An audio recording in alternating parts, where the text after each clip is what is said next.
Welcome to this tutorial on how to buy LEAPS on Etrade.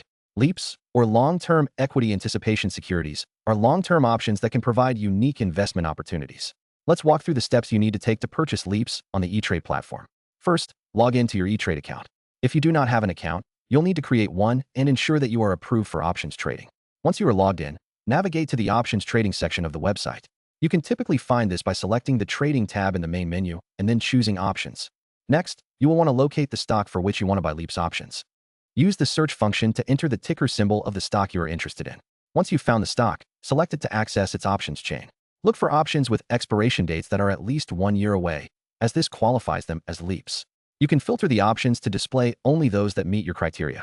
Once you have identified a LEAPS option that fits your investment strategy, click on it to view more details. Here, you can select the number of contracts you want to purchase. Review the prices and any other relevant information before placing your order. When you are ready, submit your order, making sure to confirm all details before finalizing the transaction. Congratulations, you have now purchased LEAPS on Etrade.